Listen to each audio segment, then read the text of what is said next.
Hello, and welcome to Ethically Speaking, a UCF interdisciplinary series on contemporary moral issues. My name is Steve Kubler, and I'm the organizer of this series, and I'm professor of chemistry and optics and founding associate director of the Center for Ethics at the University of Central Florida. In today's event, Dr. Darby Vickers will guide us in discussing how virtue and education connect to a future in which we can not only live with AI, but perhaps even live well. Before we introduce Dr. Victor Vickers, I'd like to say a few words about our speaker series and how you can participate. Ethically Speaking is organized by the UCF Center for Ethics with my friend and collaborator, Dr. Jonathan Beaver, who's Associate Professor of Ethics and Digital Culture and founding director of the Center for Ethics. We developed Ethically Speaking to promote conversations about challenging issues of our time, and we encourage you to visit the Center for Ethics website at ethicscenter.research.ucf.edu to learn more about our activities and to find out about other speakers in our series. We'd also like to hear your feedback and your ideas for future talks in Ethically Speaking. Ethics connects to every facet of our professional and personal lives, and the importance of ethics at UCF is clear from the long list of inaugural partners who helped launch this series. And all of us in the partnership hope you enjoy discussions in Ethically Speaking, and we hope it cultivates understanding of how ethics provides frameworks for making better decisions, particularly when there are competing values. Today's presentation is being recorded. We will post a link to the recording on the Center for Ethics website so you can view it again and share it with others.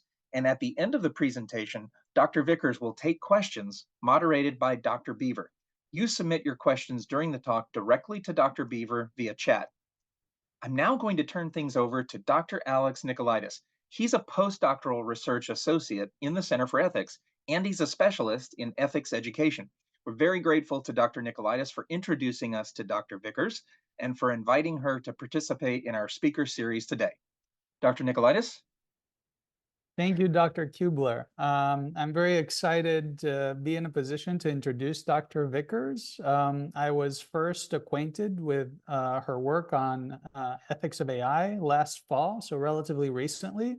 But I really enjoyed being at a presentation of hers where she talked about this work. So I did not hesitate to immediately recommend her as a speaker for our series, knowing that people at UCF are all very interested about these topics.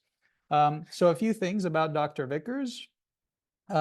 She is assistant professor of philosophy at the University of San Diego. Her research focuses on expertise and skill acquisition and transmission, and sits at the intersection of ethics, epistemology, and philosophy of education. Her dissertation, titled Is Virtue and Expertise: The Epistemology of Virtue in Plato's Meno and Republic, looked at the intersection of these topics in Plato. In her research, she draws on contemporary philosophy and cognitive science, as well as her training in ancient philosophy. She has co-authored articles on virtue ethics, ethics of artificial intelligence, and doctoral student education. She teaches courses in practical and theoretical ethics, ancient philosophy, and philosophy of education.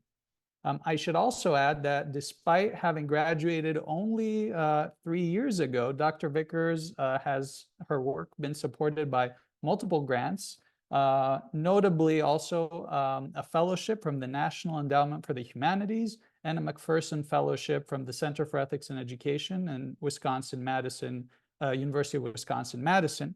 And her work has also appeared in numerous peer-reviewed journals, including Ethics in Information Technology, Innovative Higher Education, and most recently, Theory and Research in Education, where her presentation builds on that paper that was just published. And Dr. Beaver, if you could post that link so anyone who's interested can look further into that article, that would be great. So without further ado, please join me in virtually welcoming Dr. Vickers.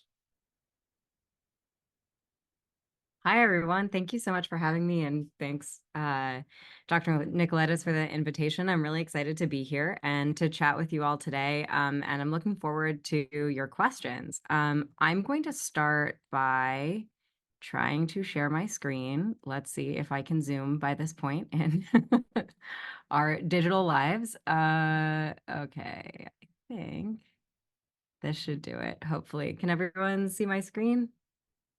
Okay, great. And let me make sure my clicker's working. All right. Yeah, we're good.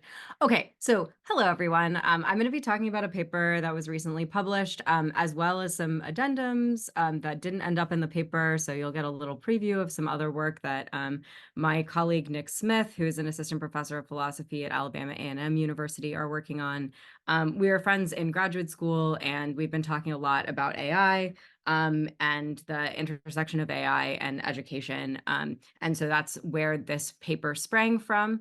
And so I will be talking to you today about what it would look like to live well with AI, virtue, education, and artificial intelligence.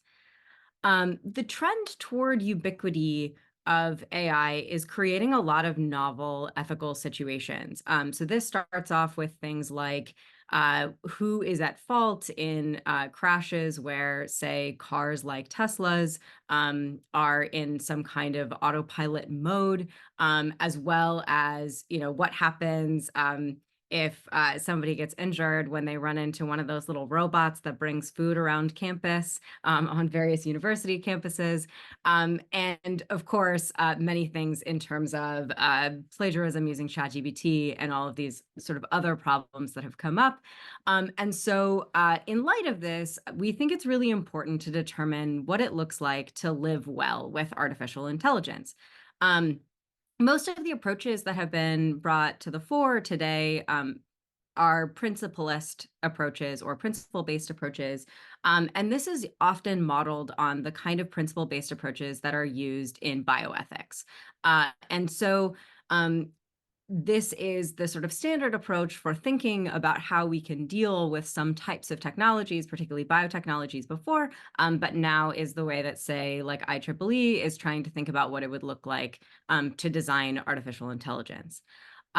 However, we think that principle-based approaches are deficient for a variety of reasons, including that they're vague, lacked an embedded theory of well-being, and lack provisions for dealing with novel situations, and thus are quickly out of date.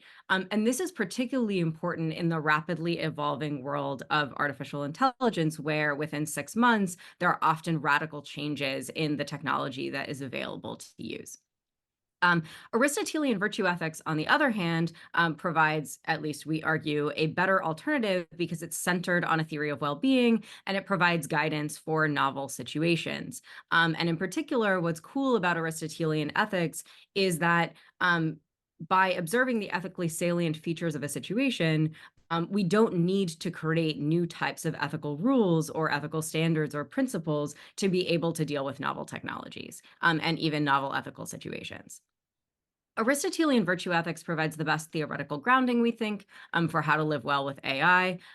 But we want to acknowledge that it's a very challenging thing to implement because virtues are not cookie cutter solutions, but determine correct actions based on the ethically salient features of a given situation, and also relies on moral exemplars. And we, as far as we know, lack moral exemplars who can help us sort out the correct actions in novel situations. So this talk is going to draw both from Aristotle and from some principles of machine learning, particularly at the end of the talk. And I'm going to try to build up as much as possible from basics on both sides, but I will inevitably oversimplify things. So please feel free to ask about anything that is oversimplified in the Q&A. So we'll start off with a brief explanation of virtue ethics. Then I'll talk a little bit about what it looks like to live well with AI. And then this sort of piece that didn't get into the paper, but is something that we are subsequently working on about what it would look like to try to train AI for virtuous actions. So, in terms of virtue ethics, Greek approaches to virtue ethics are centered on eudaimonia, which is sometimes translated as happiness, but is sort of better translated maybe as like flourishing or thriving or well-being. And this, of course, Aristotle says lacks specificity. So just trying to aim at eudaimonia isn't sufficient, but rather he's going to end up trying to rigorously define what that means, which he says is rational activity in accordance with virtue over a full life. And then he'll sort of further stipulate the virtues that are the sort of skills that are necessary to live well in general. And then these can be applied to living well in particular types of situations. So all virtuous actions under an Aristotelian system are relative to both agent and situation. And I'll talk a little bit more about what this means, but essentially the idea is that what it looks like for me, the particular actions that I would take to be virtuous might be different from the actions that somebody else would take to be virtuous, both because we are different people and because the situations are different. And this is not to say that the positions are subjective. It's simply that what is the right thing to do is going to alter depending upon who is the person acting and what exact circumstances they're acting in. Virtue is learned through the process of habituation. And so Aristotelian ethics has this sort of pedagogy baked into it that we think is really important for trying to train the next generations to deal with novel technologies or to design novel technologies that don't have horribly harmful features. And when we think about this, sort of argue strongly for the unity of the virtues, which is this sort of idea that in order to have one virtue and to have it fully instantiated, you need to be able to have all of the various virtues and be able to act with virtue in each situation. And then there's this sort of meta virtue called phronesis that allows one to employ the appropriate virtue in any given situation that one finds oneself in. So this is a kind of practical wisdom. And then there's this sort of second best idea of, well, if you can't achieve the unity of the virtues, which is probably very difficult, then the sort of second best thing that you can have is acting virtuously, but not necessarily being fully virtuous, which is what Aristotle calls being encratic. And we'll get back to why enkratia is important at the end of the paper. So why should we look to somebody like Aristotle? He was writing a very long time ago, and we might think that a lot of his ideas are not particularly applicable, especially if you read the Nicomachean Ethics. He says some strange things about short people, women, etc. But we think that Aristotle provides a basis for moral decision-making in novel situations, which seems particularly relevant to our sort of contemporary setting with the changes in technology. And Aristotelian ideas of habituating the virtues are strikingly similar to accounts of moral learning in sort of the way that we think about how humans learn morals in general, right? So let's try this again. His pedagogy lines up really well with both evolutionary psychology as well as with sort of our understanding of how, say, children actually learn morals in their day-to-day lives. And you can compare his ideas with the evolution of moral learning described by Kim Sterelny in The Evolved Apprentice, which is a wonderful book if you haven't read it. Sterelny, weirdly enough, attributes the ideas that he talks about to Hume rather than Aristotle. But as far as I understand it, it's much, much closer to an Aristotelian vision rather than a Humean vision. And there are some really interesting similarities in ideas in moral foundations theory put forward famously by Jonathan Haidt, among others, about today's moral learning, although moral foundations theory is different from Aristotle in many ways as well. And we think that it has sort of shortcomings in comparison to some of the things that Aristotle describes. So Aristotelian virtues posit virtues as a skill that are involved in sort of finding the mean action between two extremes. There's this sort of idea that courage is the mean between, say, cowardice and rashness. It's not directly in the middle. It's probably going to be a little bit closer to rashness because we need to be able to sort of act confidently in the face of danger in order to be courageous. So the actions accord much more with rashness than they would with something like cowardice. But it's some kind of middle ground between these two sorts of things. And so oftentimes we may be sort of closer to one vice than the other, and we're going to aim away from the further vice in order to try to calibrate what the virtuous action is in a situation. And then, of course, once one acquires the unity of the virtues, they can presumably figure out without having to do a lot of that sort of calibrating move.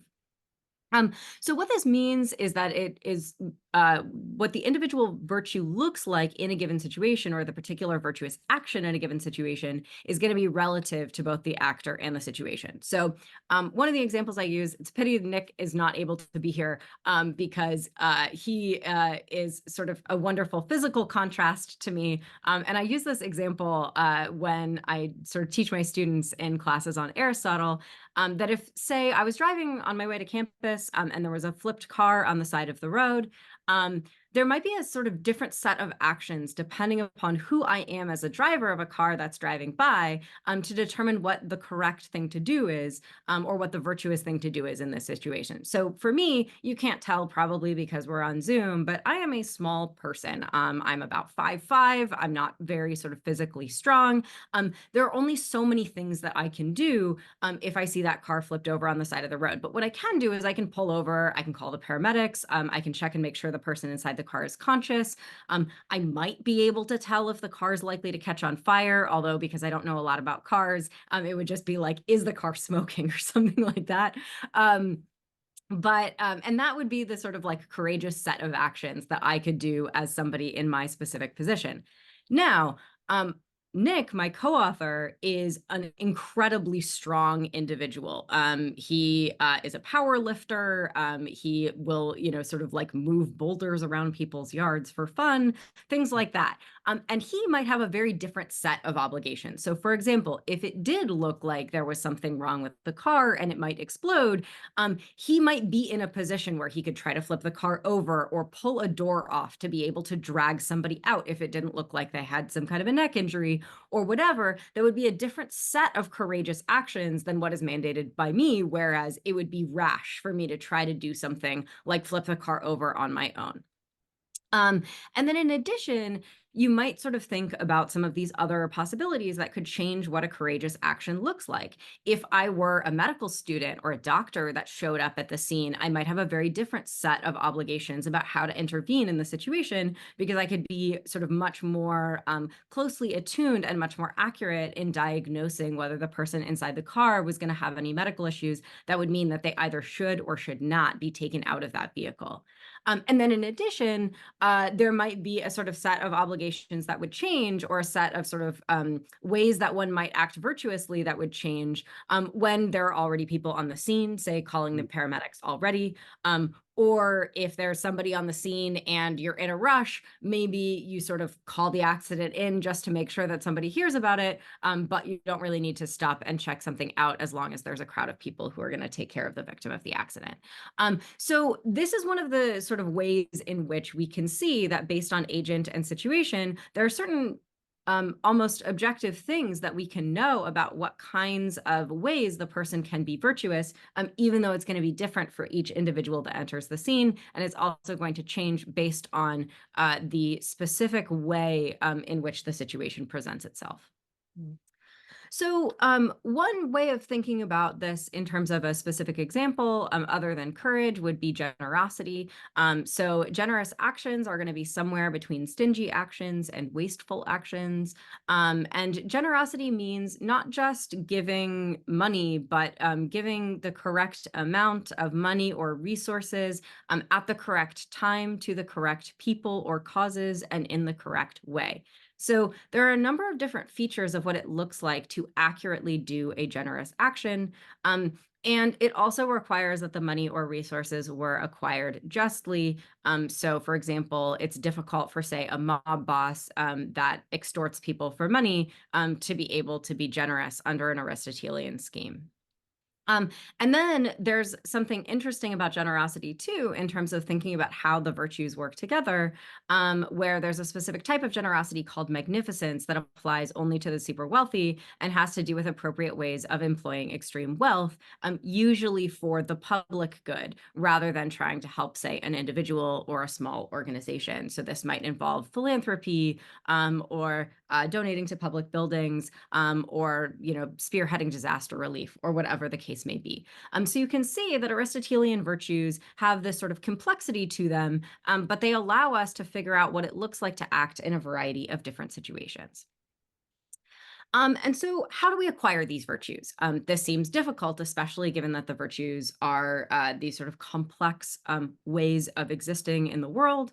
I might give you a sort of rough sketch, which is how children become generous. So as young children, children are told to share, or they're often sort of like forced physically to share a toy with a sibling or another child when they're playing together. And then children are praised for sharing, and they begin, even at a very young age, to connect the pleasure of the praise with the action of sharing with another child, or sharing with an adult even. They begin to sort of have this way of thinking of sharing as being something that will allow them to get praise from a parent or a caregiver, or somebody else who they feel is an authority figure. And they begin to sort of connect this sort of pleasure with the act of sharing in general. Then after that, children learn the appropriate context to share and are guided by practice and asking questions. Children might learn, say, that they shouldn't share a prescription medicine, but they should share a pencil or a snack with somebody else.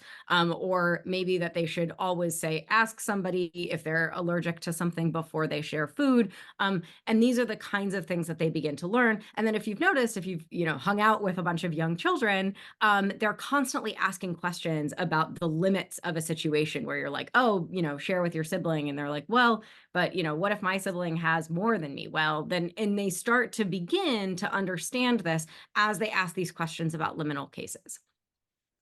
As they get older, children begin to learn the reasons that sharing is important, and they continue to practice generosity with others, and get feedback from authorities in their community. Sorry, that should be authorities, not authorizes. And the idea here is that they begin to sort of share on their own, and try to learn the sort of limits of the individual situations, as well as getting sort of told that they shouldn't or that they should have in various cases. And then as they mature, children become more generous and share with others in appropriate contexts. This is when they have acquired the virtue. Obviously, this is a significantly simplified version of what it would look like. There isn't an exact order. Some of these things are going to come before or after or be interwoven with one another. But the idea is that there's this sort of practice, feedback from community, apprentice learning model by which these children are able to acquire various virtues that allow them to act well and live well in the world. So then the question is, okay, so how does any of this apply to living well with artificial intelligence? And what we'll argue in this paper is that what we should be doing in ethics courses, and maybe sort of introducing in ethics at the K through 12 level, as well as thinking about the mandatory ethics courses that many students have to take in college, what it would look like to train students in a sort of ethics that will allow them to make good ethical decisions in novel ethical situations. And we think that virtue ethics and the sort of habituation process that we've described will allow students to be able to do this, at least to the best of their ability from the limited training that we are able to give them. So the question is, how can we educate the next generation and ourselves to live well with AI, both as designers and as users of artificial intelligence? The sort of typical locus of this is done in ethics classes. But of course, we know that there are many distinct problems with ethics classes in general. So there are a lot of studies that have shown that ethics classes usually have little effect on behavior. Some typical ones that people cite come from Eric Schwitzgebel at UC Riverside, and a variety of collaborators that he's worked with over time. But there are actually also studies that are in applied ethics as well. So there are questions about how doctors are trained, and medical students are trained in ethics courses, as well as technologists and people in other fields and in business. And most of these studies, sort of very similar to the studies by Schwitzgebel, have shown that ethics classes don't have a significant effect on behavior in the future, even if students are able to pass ethics exams that determine whether or not they have or whether they know what the right thing to do is in a particular situation. And we hypothesize that part of this is because ethics courses tend to teach principles or calculi, but do not actually show students how to do this in the real world or help them with the practice of being able to make good ethical decisions. And so students lack the ability often to determine ethically salient features of a situation, especially because a lot of our ethics courses are taught with thought experiments or things that are so simplified that it's difficult to figure out how they would apply to the real world. And that students lack the ability to calibrate their actions based on themselves or other actors, because we often have students abstract themselves from a situation when we teach them ethics. We think that what the right thing to do would be teaching virtue ethics of technology. And I can give some anecdotal evidence from my own courses that teaching virtue ethics yields students who think more critically about ethical issues and successfully get students to reflect on their own lives. And I found this both in my classes where I've taught Aristotle's Nicomachean Ethics. In particular, students are really interested in reflecting on the friendships that they've made in college, the friendships that they've left behind at home, and what that means about how they should treat their friends and treat other people. But in addition to this, I found several students in technology ethics classes reflected on their job prospects and how to use the skills they learned in class to reconsider their career trajectory. So the first time I taught AI ethics at USD, I had about 6 different students who were seniors that said, wow, I really wish that I had taken this course before I had accepted the job that I'm going to take after school, because I honestly don't know whether I'm going to be listened to if I make certain types of ethical objections in the workplace that I will find myself. And I just wasn't thinking about that when I initially took this job offer. So this is something that I think is really important for thinking about what we can do, even to just get students to become ethically minded as they go out into the world, even if we don't have a hope of making them into sort of the kinds of people with the unity of the virtues that one would ultimately like. And then in addition, I think that an Aristotelian system provides a better view than either ethics, either rules or calculi, because it's adaptable to novel ethical situations. For example, if you look at the outline for the ethics of gene editing that came in the Asilomar 1 and 2 that happened in the 70s, although the sort of ethical rules were created to deal with gene editing in general, they ended up being so specific to recombinant DNA that when CRISPR came out, which was a new gene editing mechanism, they actually had to reconvene a number of Asilomar-style conferences to figure out how to rewrite the rules so that it would adequately apply to CRISPR. If we were to try to do this in technology, because the technology changes so rapidly every 6 months to a year, we would be constantly behind the technology that we're trying to figure out how to regulate with a certain set of ethical rules. And then in addition, what I think is great is that Aristotelian ethics provides a very fine-grained framework for thinking through ethical issues, because we can determine what sort of virtue is applicable in the situation and then what it would look like to try to instantiate that virtue. Whereas oftentimes rules are either so broad that they seem to apply in all cases and don't have a lot of teeth or ability to sort of make more fine-grained judgments, or alternatively are so specific that they don't apply to new cases, which is what happened with a lot of the rules with Asilomar. So, of course, virtue ethics also has drawbacks, just as principlist systems do. And the particular drawback of virtue ethics is exemplars. So one of the ways in which we try to determine how to do something virtuously is to find somebody who's a good model and watch how they act in particular situations, and then try to emulate their actions or translate them for the situations that we find ourselves in. And the main problem with this is that ethical exemplars are our best resources, but becoming an ethical exemplar is extraordinarily challenging under an Aristotelian framework. So Aristotle's view of virtue is that it's very hard to achieve, and almost nobody ends up with the unity of the virtues. Moreover, the virtuous person must do virtuous actions, knowing that they're virtuous, because they're virtuous, and from a firm and unchanging character, which means those actions are both consistent and repeatable. And that they're going to do the same thing when they find themselves in the same situation over and over again. And often it's really difficult to get somebody's character to be so firm that they are able to do these sorts of things. So there may be some people that are equipped to be something like virtue coaches, where they can help people think through what it looks like to do a virtuous action in a situation, although they may not be virtuous themselves, just as coaches may not have gone through what you're going through, but are able to ask you the right questions to push you to make a good decision for yourself.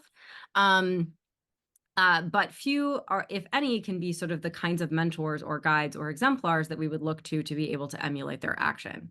And the reason for this is that in order to achieve phronesis, you need to have the unity of the virtues. And without having phronesis, it's really difficult to give guidance, and really only feedback after the fact or as somebody is making a decision is going to be possible if you don't have phronesis. So this places really high demands on those teaching that are very difficult to meet. I can't imagine describing myself as one of Aristotle's virtuous sages. I tried to do my best, but I don't think that I have fully achieved the unity of the virtues or phronesis. And I can't imagine that most of my colleagues who teach applied ethics are in a situation where they feel that they have sort of achieved the unity of the virtues either. And then we also, so the best thing that we can probably do is teach primary methods of thinking and what an ideal might look like, and try to help students find the best mentors that they can. But we know that we're going to be sort of missing something along the road to training students to become virtuous. So how then can we determine what the virtuous person would do in a novel situation if we don't have any that we can look at, particularly if we don't have any that also have the expertise in technology that would be necessary in order to make good decisions about technological situations?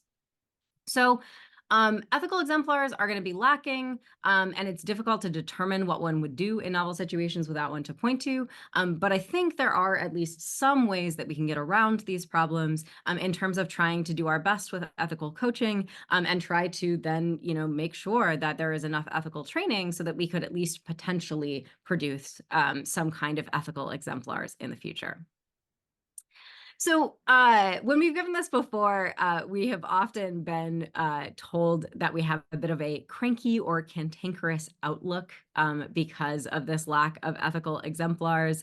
Nick and I actually have differing views on how optimistic we are that we can get people to act well with sort of a more Aristotelian approach.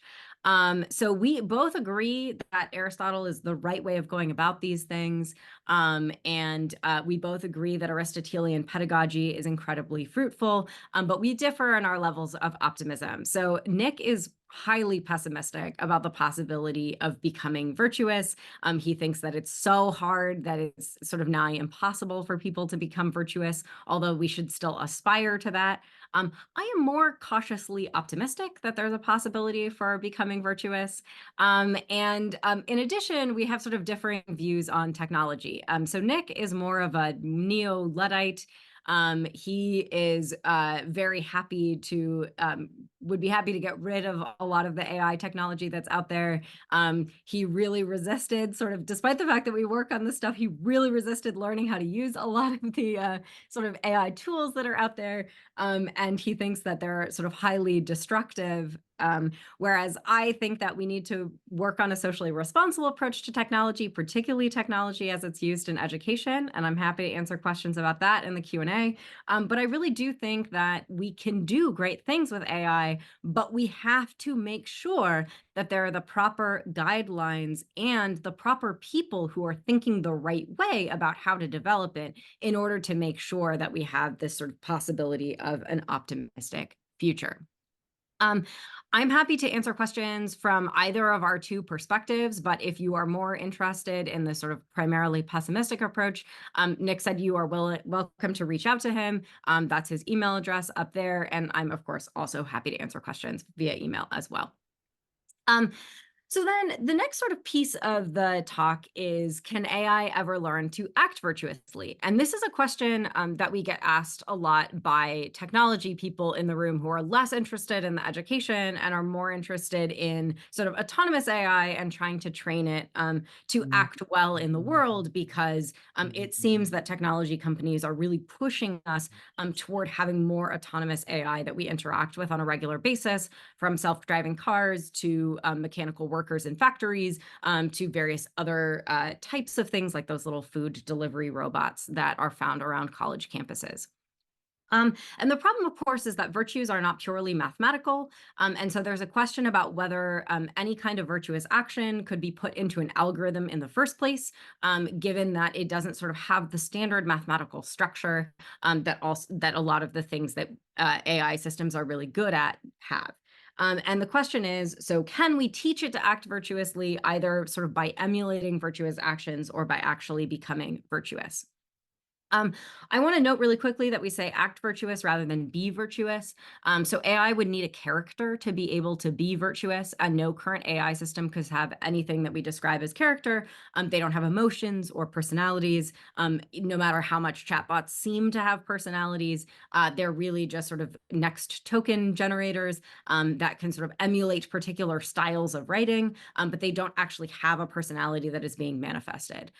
Moreover, Aristotle says that virtues are a matter of correctly calibrating one's emotions to the world, such that one reacts correctly to each situation. So specifically what he says is that virtues are the way in which we are well disposed based on our emotional reactions to the world. And that certainly seems to be something that we are a long way off of being able to manifest in artificial intelligence.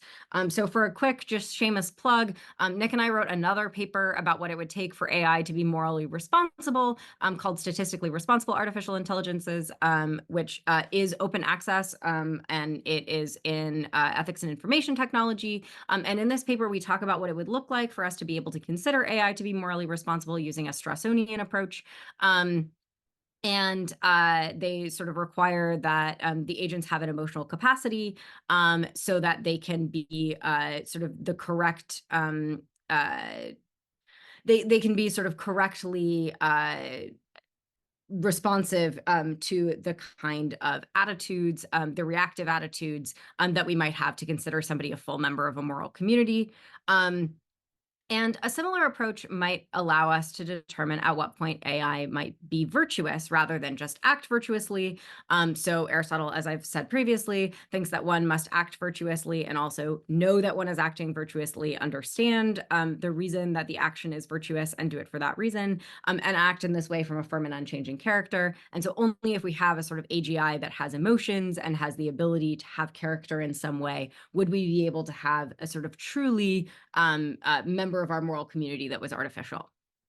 But we want to mention a tentative Aristotelian approach to machine learning, and think about how this might sort of create the possibility of at least something that acts virtuously. So I'm going to skip through a little bit of this because I think people are probably more acquainted with it than they used to be. But there are sort of traditional methods of deep learning are either supervised learning, which is how Teslas are trained. So they use a lot of labeled data to train AI. And this has the sort of problem of it's incredibly expensive in human effort. So Tesla has factories of people in China that spend 8 hours a day labeling where objects are on these videos so that the cars can learn how to avoid objects and figure out what to do in various situations. And of course, there are problems where when an AI runs into a situation that isn't in any of the training data, it acts pretty erratically in response to that situation. Then there's unsupervised learning, which is done entirely without labeled data. And this is only successful in carefully controlled rule-governed environments. So this is why AlphaGo and chess-playing AIs are incredibly successful, and AI playing Atari video games are incredibly successful. But we can't use this kind of learning in real-world situations because there aren't sort of concrete rules that the AI can determine through the process of many, many practices in a situation. What we propose is going to be a sort of better method for doing this is a particular type of semi-supervised learning, which is a combination of both supervised and unsupervised learning using a small labeled data set and then a larger unlabeled data set. Some supervised learning models label new unlabeled data. And in particular, what we're going to suggest is that the sort of basis for training AI to make more virtuous decisions would be through a process called active learning, which is a type of semi-supervised learning where an AI can pick out specific examples from an unlabeled data set, but on which it has low confidence as to sort of how to determine what to do in the situation, and send it to the programmers for labeling, and then it reincorporates that into the labeled data set and recalibrates its weights to allow it to make better decisions. And this has been used pretty impressively in cancer diagnosis and a couple of other things in various medical fields. So the question then is, can active learning in artificial intelligence emulate something like human ethical learning? And our answer is a very, very, very tentative yes. So our hypothesis is that active learning methods approximate more human-like decision-making. And so according to Aristotle, humans learn through this like rough and ready ethics through a combination of rules, training, guided and evaluated practice, and exemplars. And we know from kids asking questions that this is a highly interactive model that helps children and those who are learning determine the salient ethical features of a situation. And we think that active learning might approximate this because of the ability for the AI to query scenarios with low confidence and then adjust the way that it makes decisions based on the answers to those queries. And because current AI lack character, they're going to remain ethical apprentices. But we can use habituation to teach these sort of initial rules or something like habituation through this semi-supervised learning model. And we think that there can be auditing and recalibration done by humans by adding certain things into the data set that might change it, or by sort of tweaking the algorithms in order to try to get it to align more carefully with the decisions that we think of as virtuous. And it's obviously going to be much more difficult to train AI than humans because it's difficult to control what AI determines are the salient features, especially in unsupervised learning. And I'm happy to talk about that in the Q&A. But we think that there's at least a possibility for doing this, although it would be really challenging and difficult to sort of figure out the technical side, and probably like very, very expensive in terms of compute and time and energy and things like that. So we want to do a brief comparison in terms of these sort of two types of learning. So you can see I have that same reproduction of how children learn to share and various other virtues. And you can see that for machine learning, right, the sort of the appropriate context to share and can be learned through this sort of supervised and unsupervised training set in conjunction with querying on liminal cases. And that will help the AI generalize adequately from data, although it doesn't generalize nearly as well as humans do. So that is the sort of basic set of premises. I think I'm about right on time at 45 minutes for this talk. So hopefully that wasn't too fast and you all got a good sense of what's going on. And yeah, I'm happy to answer whatever questions you have in the Q&A. Thanks, Dr. Vickers. That was super fun.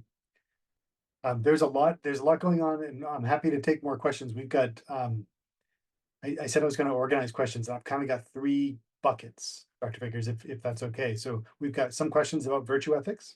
We've got some questions about alternatives to virtue ethics on the moral end, and some questions about AI as a tool or technology. So perfect. Yeah. Any and all of those sound great. Okay, so let's start with the questions about AI, because those I think will lead into some of the moral questions on the back end. And the first question is really about a potential of AI technology, and Sterling Courtney has that question for you. Sterling, if you're still with us, you can just unmute and ask if you'd like.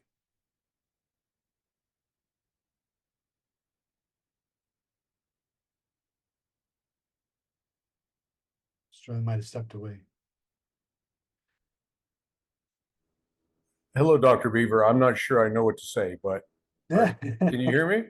Yeah, we can hear you. Go ahead. Yeah, so yeah, I have I'm working on a doctoral program and I'm doing a lot of writing, and the thing that I'm concerned with is paraphrasing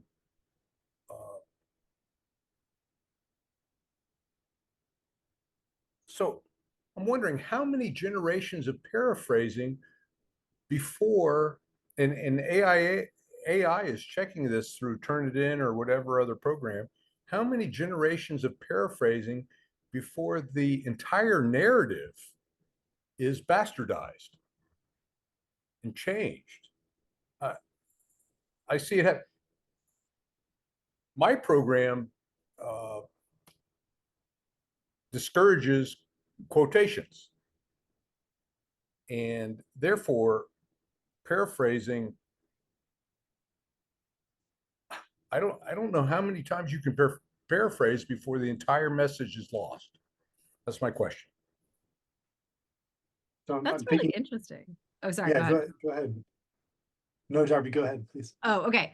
Yeah, that's a really interesting question. And this is something that is, I don't know if I can directly answer the like how many times. Although I think it's a really interesting question and it's a sort of great philosophical debate that we can have.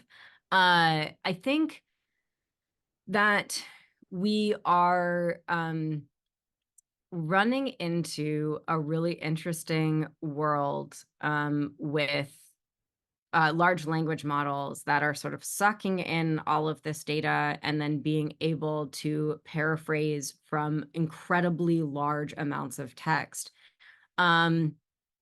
where it is going to become increasingly difficult for people to struggle through the primary sources. And I'm finding this with my students in particular as well, because they're often looking for something that is pre-digested for them. And if they find something too hard, they'll often say, put it into ChatGPT and say, you know, can you explain this at a 10th grade level? Or can you explain this at an 8th grade level? And this is something that is fairly easy to do with certain types of technical work, although, of course, AI is prone to hallucinations, so you run into potential problems with that. But then in addition, there's a lot of issues with the way that it deals with philosophy. So, for example, I was nervous about some of my essay writing prompts this past semester. And I wanted to see how well ChatGPT 4 did with this, because I know that a number of my students, especially my engineering students, have access to this in the labs where they're doing research. And so I fed a section of Plato that I was teaching into ChatGPT with my essay prompt. And the first couple paragraphs were okay and sort of got the point. And I was like, okay, you know, maybe I should change my essay prompt. And then I looked further down and it just wildly misunderstood what was happening in the paper. And it was actually both a moment of revelation of, okay, I'm writing pretty good essay prompts because they're things that AI, like you have to actually understand what's going on in the text in order to do this. But it was also sort of worrying in particular because, yeah, people who are writing doctoral dissertations are now sort of probably trying to gather a massive amount of data and synthesize it. They think of ChatGPT as doing sort of some of that relatively well, and they may sort of end up just like pulling some of these things from it. And then in addition, you might have a problem of like wild misunderstandings that will show up in scientific articles. Just like we saw that lawyer who was getting ChatGPT to write his case briefs for him and citing all of that case law that didn't actually exist. So we're in this sort of weird position where like learning how to paraphrase yourself from primary texts, I think, is an incredibly valuable thing to be able to do to get you to figure out what it looks like to synthesize this into something that is really sort of like readable and understandable and flows into your work. And then you know, cite all of your paraphrases. But it's weird to think that we're going to end up in a world where there's just sort of like we're swimming in paraphrase all the time. People are beginning to ask large language models instead of asking Google or other search engines for information. And so we're swimming in this bizarre universe that is, you know, paraphrases of paraphrases of paraphrases of paraphrases. And maybe we're not really learning how to sort of dive into the primary sources. And so I really force my students to read primary sources, and I also force them to paraphrase, but mostly because I want to make sure that they're understanding the text and are able to actually synthesize it themselves. So I know that wasn't a direct answer to your question, but hopefully that was at least somewhat useful for thinking through. Can you still hear me? Yeah. Yeah, we can. Yeah, I mean, there's a percentage of paraphrasing allowed, and even the page number takes a knock at your quantity of page of paraphrasing, because everyone has a page number, and it's still taking a shot at your percentage of plagiarism. Oh, Are you okay. So thinking you're of thinking about like the detection devices and things like that. Absolutely, absolutely. Yeah. I have totally abandoned personally, in my teaching, I've totally abandoned the detection devices, in part because, I think that, they used to be really useful for being able to tell whether a student had pulled an essay off the internet, or had borrowed a previous student's work from the same class. But now, given sort of the large language model landscape, the like Turnitin has an AI detector, but it's really, really inaccurate. And I've found personally that I read a lot of LLM generated stuff just as part of my research. I'm actually much better at detecting whether something is a large language model than a lot of those devices are. And we know by the people that build the detectors that they're just not very good. So my friends and I, as sort of teachers who are seeing this material, have come up with a number of different principles and things that we've noticed. And even working with students, I have a student right now that I'm doing an independent study with who is on our plagiarism board here. And she's like, I can detect like one of like multiple different LLMs, and I can tell you which one it is because I read so much of this material all the time. So I think we're going to move toward abandoning those like Turnitin style systems, or I hope we do. Unless they get really accurate, because I think that at the moment, humans are significantly better detectors of plagiarism. And it's unfortunate that universities are doing that. And they should maybe reconsider exactly how they're using them and sort of how seriously they sort of take some of the outputs of those as well. Because I definitely see your point on that. Okay, thank you. Dr. Kubler has a related follow-up question in the paraphrasing issue. Yeah, great. Thanks, Dr. Beaver. So a little background, I guess, as I, with others, have watched the rampant disinformation spread all over with social media, one of the things that I maybe optimistically predicted was a return to mainstream media as people grappled with all this uncertainty and were looking to sources that they could trust, based on history and authenticity and with past reporting and such. So I'm wondering the same thing with regard to this proliferation of paraphrasing, that Sterling talked about with large language models and generative AI.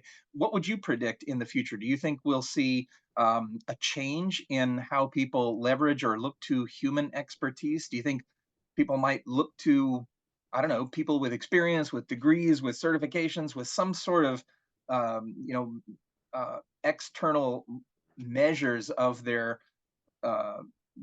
skills and their experience, rather than just looking to the internet for every answer, or no such change?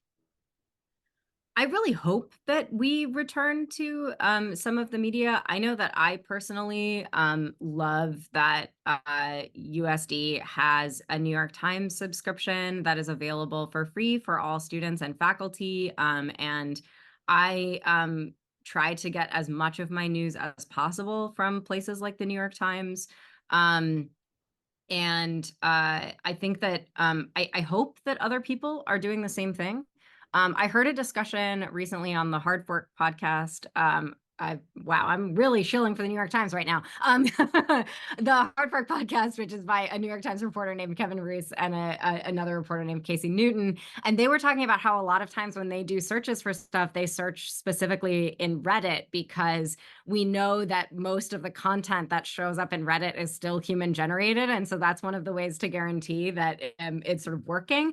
And now that Reddit has gone public, it's possible that that's what they're expecting too, is that there's going to be this return to interest in human-generated content, and there's going to be something that will allow them to become really profitable as a company because of that.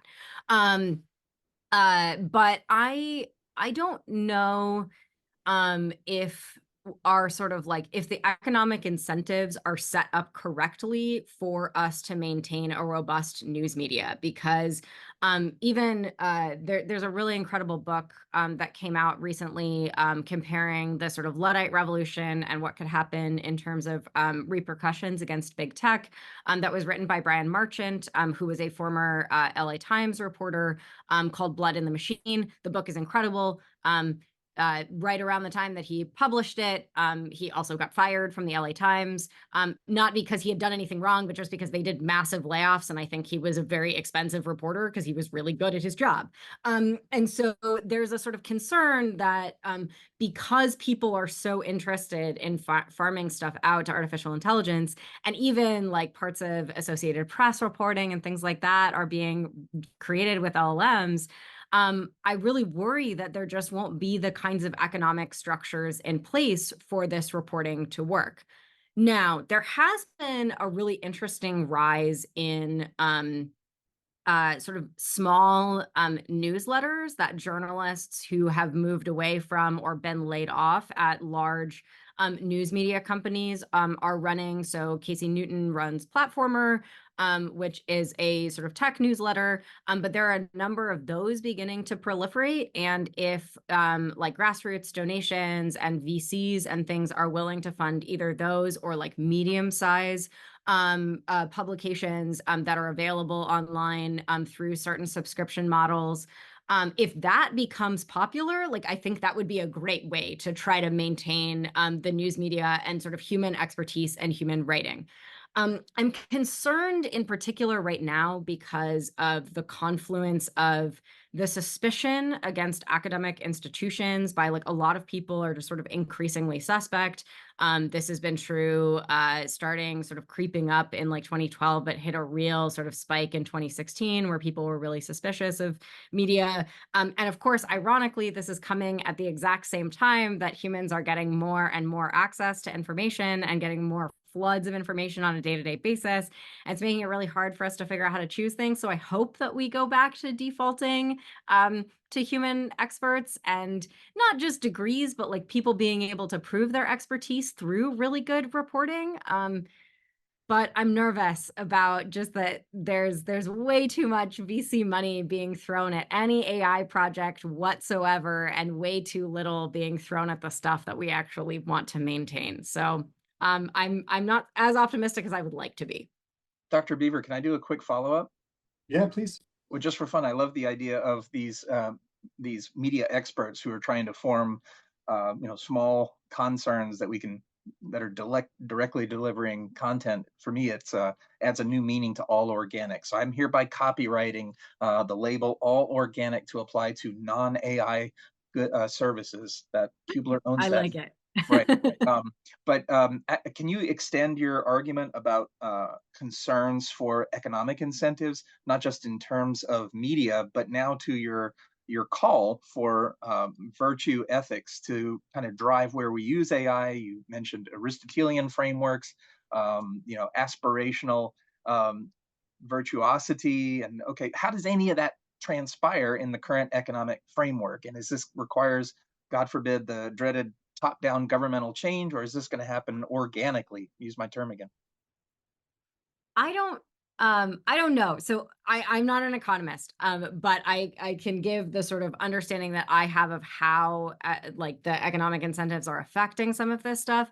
And then maybe if we have any economists in the audience, like feel free to reach out to me. I'm happy to talk to you about this. I'm really sort of interested. So my concern is that not only are we in a sort of world where people are really interested in sort of investing in big tech and in buying these sort of technological products so that we can do these new cool things, and big companies and things are interested in incorporating all of this very, very quickly into their organizations.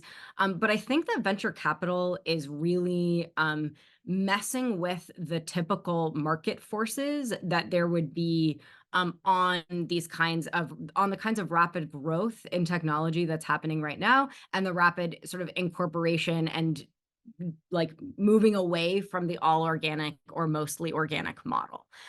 So the problem with companies like, say, with a lot of these tech disruptor companies, for things like Uber, right? Like Uber wasn't profitable for 10 years, but because there were VCs who were like, well, at some point it is going to be profitable, we're going to keep throwing money at it.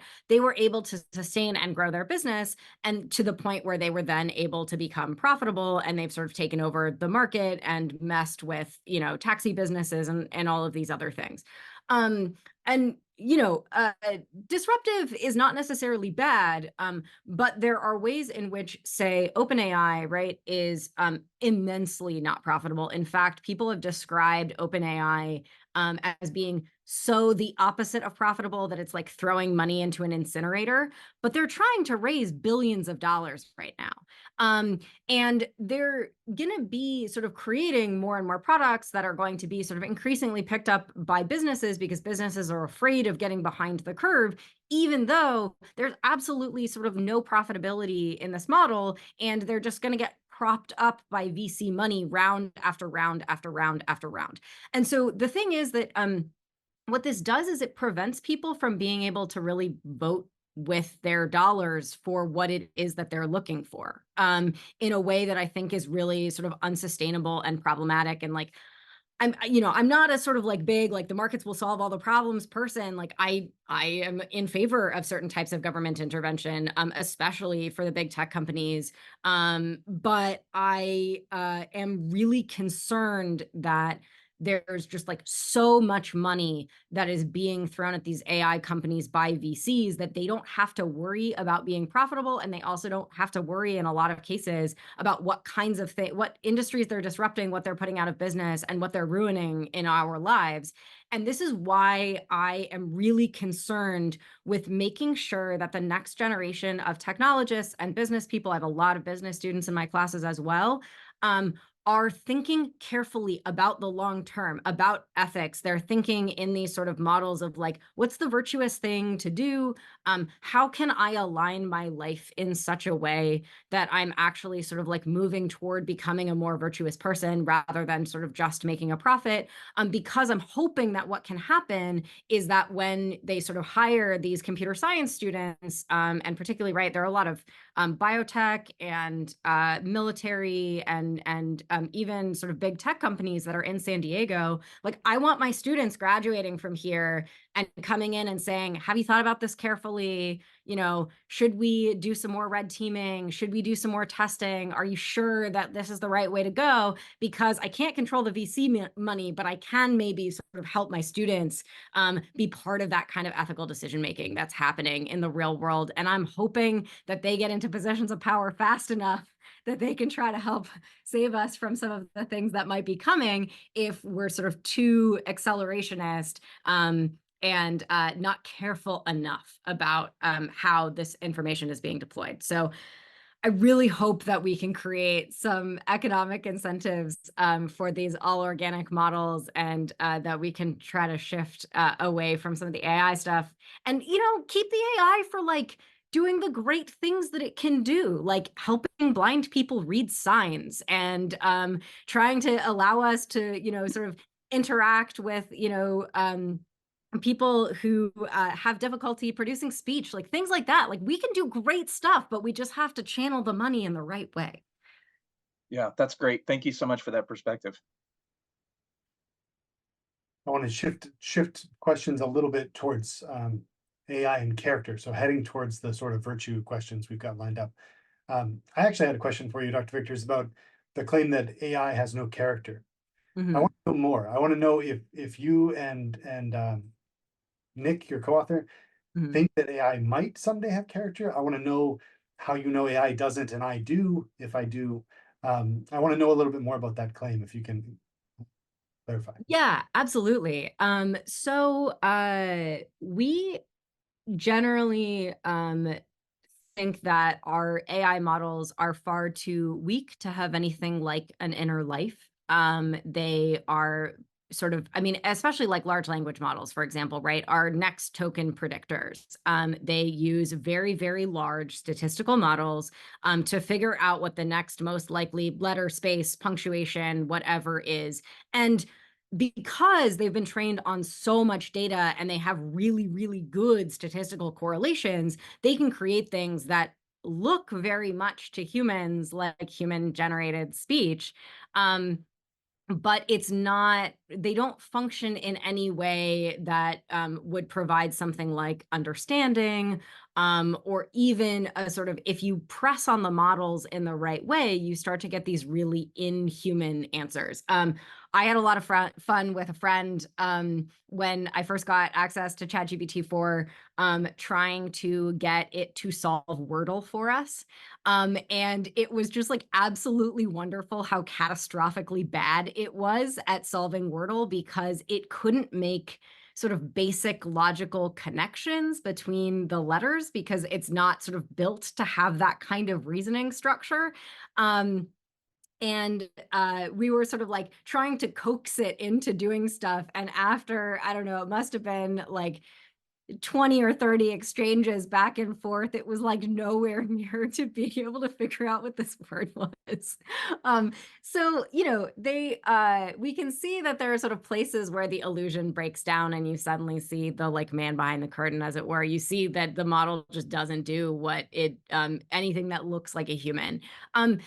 And of course, humans are really, really good at anthropomorphizing things. And we've seen this with, there's a really wonderful description in Megan O'Giblin's book at the beginning. Her new book is called, it's like God, Human, Animal, Machine or something. I'm not sure if I got the order right of those terms, but where she talks about how she and her husband got a robot dog, and how they began to sort of anthropomorphize it and make it human, make it seem sort of like that it was like actually acting in the way that it meant to. And she was like, and there were, you know, only a few moments where it would sort of break that wall where you suddenly realize like, oh yeah, this is just a thing that's like algorithmically trained to do specific actions. But we're really good at sort of putting that onto machines. We're also really good at putting this onto animals. And to thinking of animals as sort of acting and having an inner life like people do. And I'm not saying that animals don't have an inner life, because it's obvious at least some of them have something like an inner life, but they certainly don't sort of think about the world in the way that we do. But we still sort of often conceive of them as having human personalities, right? There was a study that was done a while ago. I'm not sure, I'm not up on the science with this, so this could have been debunked, but I know that there was a sort of study that was done that said that dogs, when they like look guilty when they do something bad and you're like, I can't believe you knocked the trash can over, and they give you that little guilty look, apparently that has nothing to do with them actually feeling guilty. It's just a way that they have learned to respond to humans to make the humans less angry at them for the things that they did. And it's sort of an evolutionary thing that's gotten built into the way that sort of dogs have been domesticated. So basically what Nick and I sort of hypothesized in our previous article about where we sort of talked about why AI can't be moral agents and don't have sort of character or aren't appropriate targets of reactive attitudes, is we sort of argue that we should use the same principle that's used in studies of animals. So the way that we sort of tend to decide that something has an inner life or has consciousness is because we eliminate all possible other routes that one might get to the behavior. This has been something that is like why, for example, octopus have been classified as honorary vertebrates in the European Union, is that there have been enough experiments that show that they seem to have something like an inner life and respond to pain in a particular way that there just isn't another explanation other than they're feeling this kind of pain and they're sort of responding to the world in this particular way. So we then try to treat them in such a way that we are not doing horrible harm to whatever it is that they're experiencing. Whereas we don't think the same thing about snails or sea stars or whatever else is out there. So that is our hypothesis. It isn't a good one, right? I can't even tell whether you that I'm talking to have some kind of inner life. You could be a Chalmersian zombie or whatever, right? But I can assume that there aren't a lot of other good explanations of your behavior than that you have some sort of inner life and some sort of character that I can see manifesting in the world. And so I make this assumption, and that's the sort of test that we have said we think would be the best way for figuring this out. But up until then, we think that the best you can do is sort of create these eternal moral apprentices in the world. I don't know, do you have a sort of suggestion of what a character test might look like other than something like that? Well, no, I mean, I think I'm on board with everything you've said. I think the question I was trying to poke a little bit at was like, there seems to be a potential relevant difference between artificial intelligence platforms, tools, systems, whatever we want to call them, and octopi, in that we're quite certain in the short term octopi aren't going to change. So we can sort of say we've exhausted all the tests, they do or don't have an inner life. Whereas AIs seem more like toddlers to me, right? Like, I'm kind of unsure, sometimes toddlers have inner lives, but I know that they're going to, because of the sorts of things they are. Yes. I want to know from your and Nick's perspective, do you think AI has potential to develop in that way? Or is there something about it that is full stop, it'll never have an inner life, there's nothing else, right? The indistinguishability, the exhausting all their options question is an interesting one, given the sort of black boxing that's at the middle of, say, large language models. If a neural net developed sufficiently with sufficient complexity, could it be indistinguishable? And therefore, you'd exhaust all other options that have no other recourse than to say it has an inner life.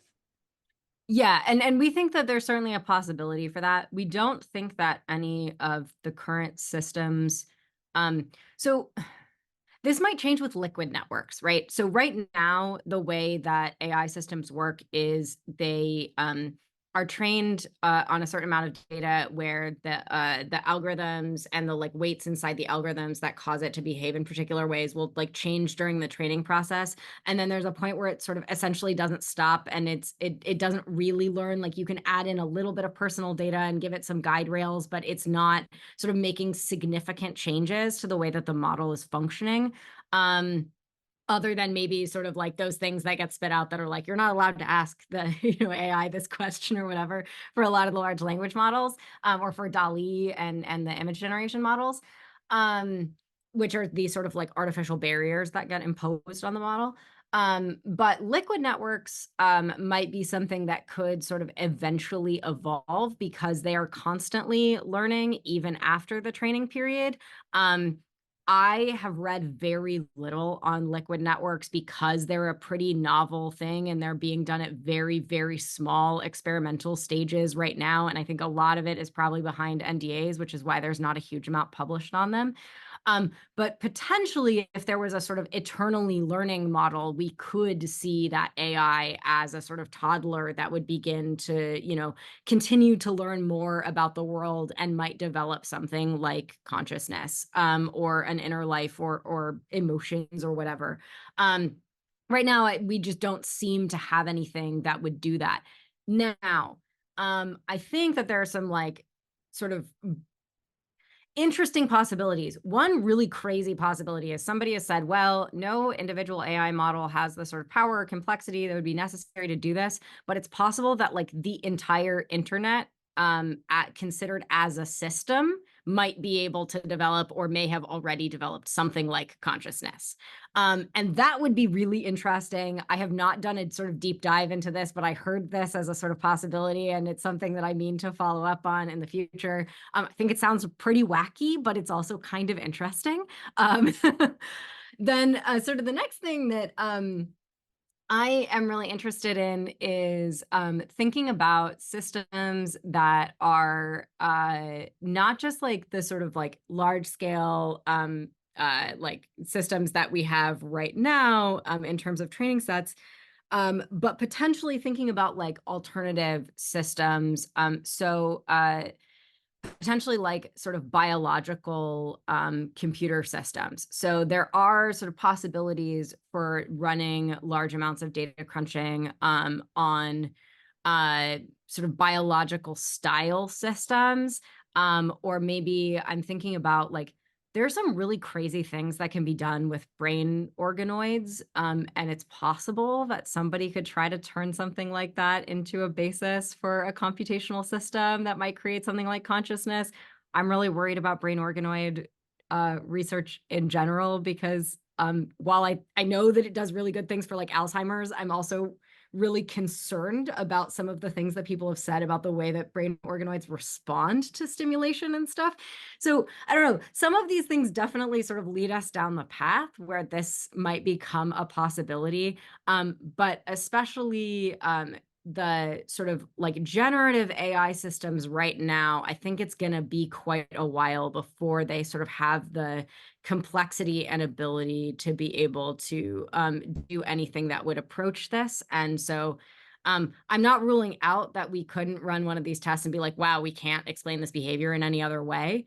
But I think it's pretty unlikely given the limits of the technology. But that's just a personal perspective. Fair enough. Yeah, like now we're bordering on like the science fiction arena, which I appreciate, but yeah, we're not quite there. Yeah, that's great. Thank you. I know we're short on time, so I'm going to actually give you a choice here, Dr. Vickers. We have two, at least two remaining questions. One from Enrique, who I think had to step out. He asked you about a question about maybe classic objections to virtue ethics, like how can we avoid the circularity problem with virtue ethics, such that a virtuous person is one who acts virtuously, et cetera, right? So this is a question sort of about the theoretical model. And then we've got a practical question from Camille. And Camille asks, who is still with us, Camille asks, like, to what extent are we responsible to teach ethical reasoning in higher education, given all of these differences? And Camille, first of all, Dr. Vickers, you choose if you want to go the theoretical, the practical route for your last question.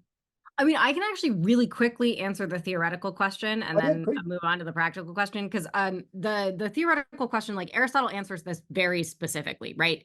So in book 2, chapter 4 of the Nicomachean Ethics, he says that you have to habituate virtue by doing virtuous actions, but you can do a virtuous action even if you're not already a virtuous person. Anybody can do a virtuous action. You can even do it by accident.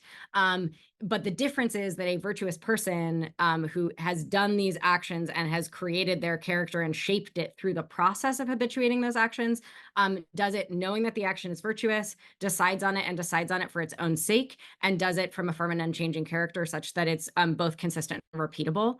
And so I think that is like, I mean, I like the objection, but like it's pretty straightforwardly answered, and I think it is answered correctly by Aristotle. Enrique, that's for you. We can listen to that later on. All right. Yeah. And I'm happy to chat about this section. It is a sort of complicated and convoluted section, but it's one I love to teach. So the sort of practical question, sorry, I got distracted. Can you remind me briefly what it is again? Yeah, Camille, you're actually with us still. Do you want to ask your question as a final question? Yeah. Sorry, I have my 3-year-old here and a 1-year-old, so you might hear a couple of chirps in the background. No But yeah, worries. I'm just curious about that kind of our duty to share or to teach this in an education setting, because I feel like, I mean, if it was up to me, I would love for that to be taught at such an earlier time, like not just leaving it to, a university setting. But yeah, as time, like I work with the IRB, so we are always kind of behind when it comes to technology and trying to keep up with what we need to implement for safety guidelines. But I just think about a university setting where you can take ethics courses as an elective, or if you're specifically looking at that degree, why it's not a requirement across the board, especially in these fields like computer science.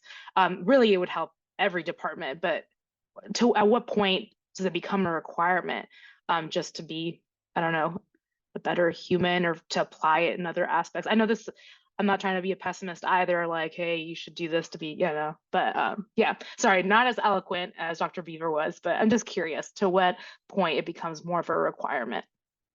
Good. I love that question. And this is exactly what the paper is about.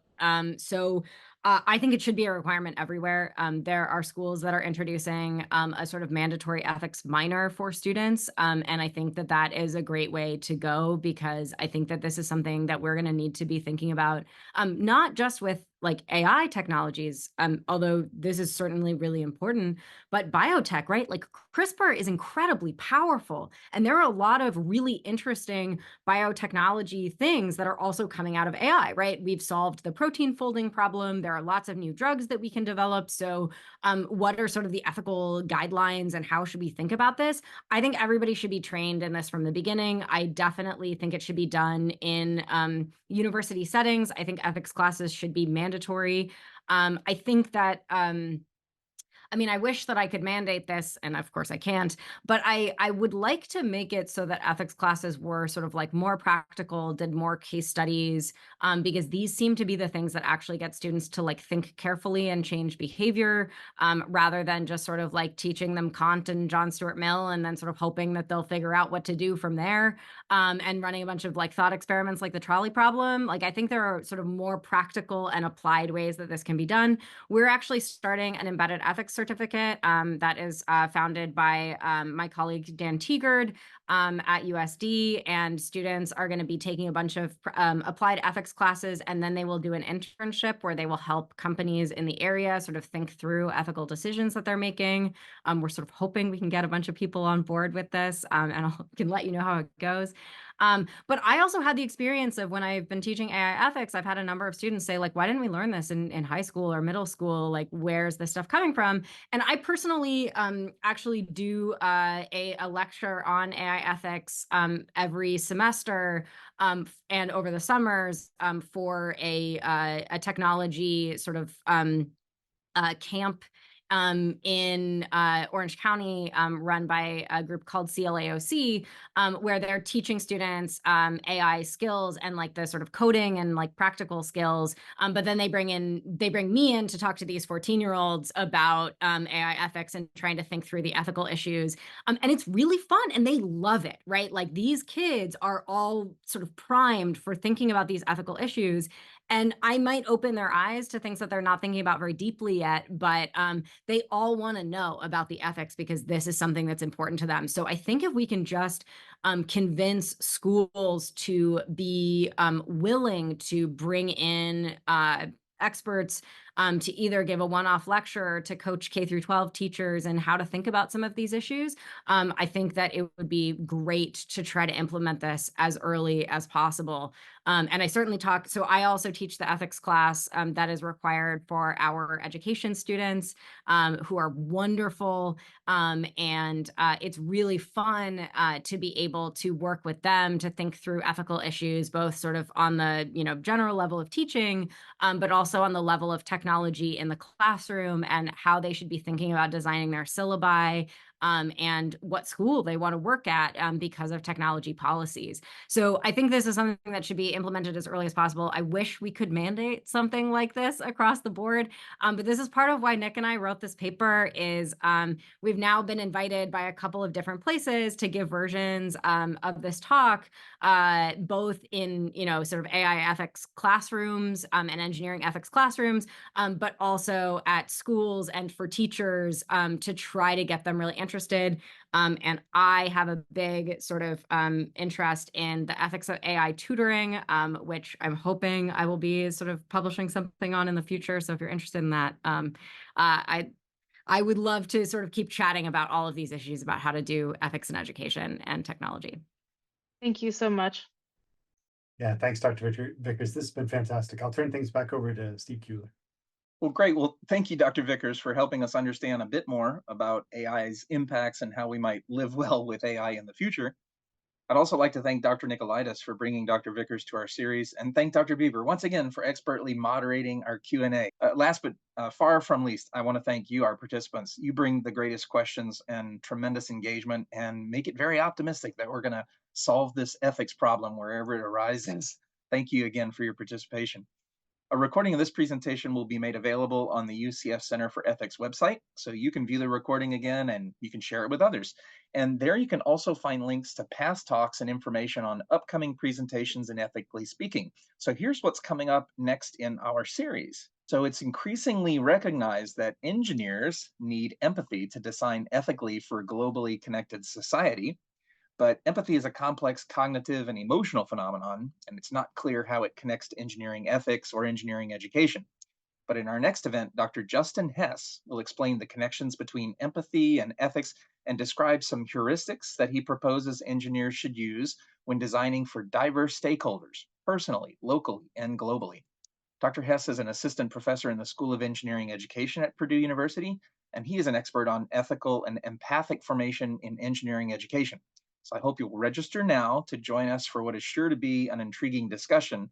And you can do that through the QR code there, but you can also go over to the Center for Ethics website to register. Ethically Speaking, again, is made possible with support from the National Science Foundation and the many UCF partners that you see listed here. And I'd like to thank them all for helping bring this series to you. But again, thank you for your participation, and I hope we'll see you in future presentations in Ethically Speaking.